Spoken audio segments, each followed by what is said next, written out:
A new bombshell but controversial report from the CDC shows that only 6% of those who died from COVID alone. Now, this news could be a game changer, but will it? Now, you know I have some final thoughts. If you're like me, you've been not so quietly and not so patiently waiting for this country to go back to normal.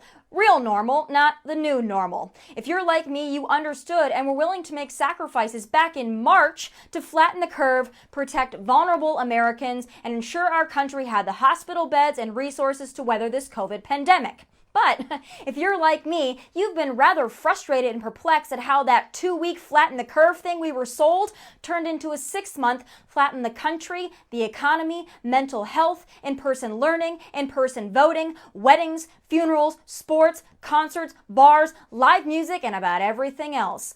Especially when certain events and activities important or protected by the left, like protesting, pride parades, rioting, looting, and certain select funerals, seem to be just hunky-dory.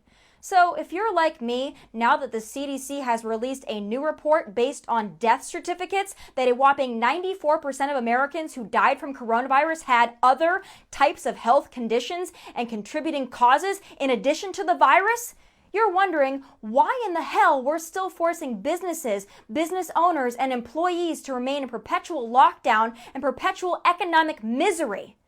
Now listen, I am very well aware this CDC report has been challenged and criticized, but it still provides important insight into the pandemic. The vast majority of those who sadly passed away from coronavirus didn't pass away from coronavirus alone. They had other underlying conditions or health issues, and when they contracted coronavirus, couldn't overcome it.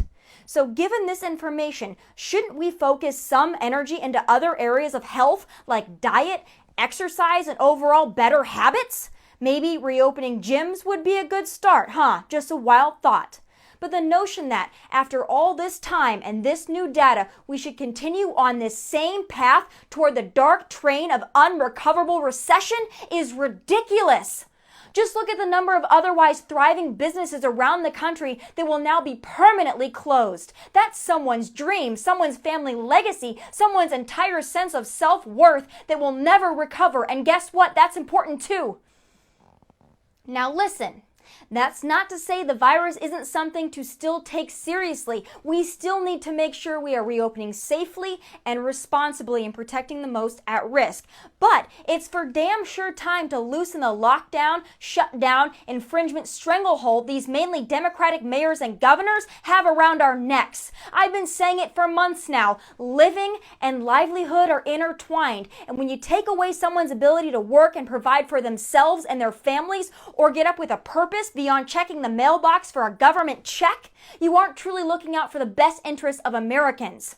And why the hell do these Democrats keep moving the goalposts? Take California, for example. California was the first state to shut down. Shocker. The lockdown began and hasn't truly been lifted since. Once tyrants take power, they aren't giving it back. Mark my words. In fact, greasy Governor Newsom has simply toyed with the metrics for reopening to basically ensure the state and the state's economy doesn't rebound. I mean, not before the election, at least. He isn't giving up his self-anointed and self-appointed emergency powers anytime soon, folks. Now, if you'll recall, back in July, after turning a blind eye to weeks-long fights for justice, aka mass BLM protests, riots, and lawlessness, Newsom snapped the state back into lockdown 2.0.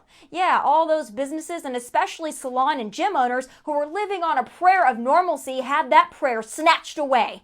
And though Greasy Gavin and his Democratic cohorts don't seem to be too big on law and order when it comes to BLM destruction and chaos, they are very keen on citing moms in parks, beachgoers, and COVID bandits. But don't worry, folks. The California dictator Greasy Gavin has unveiled a new plan with new metrics. Imagine that. The goalposts move again. No, not based on hospitalizations, not even just based on daily case or positivity rate, but now also based on health equity.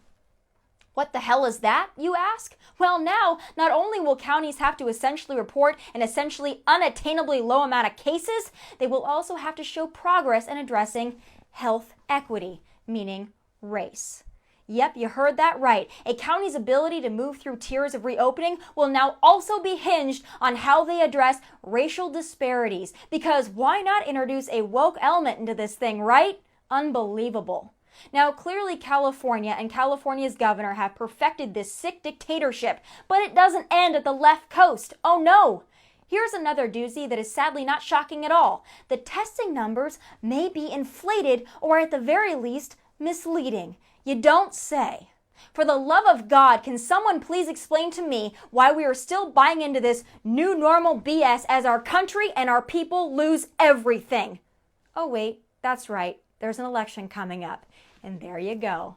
Folks, it's time to start asking questions and demanding answers because this is bananas. And those are my final thoughts from Nashville. God bless.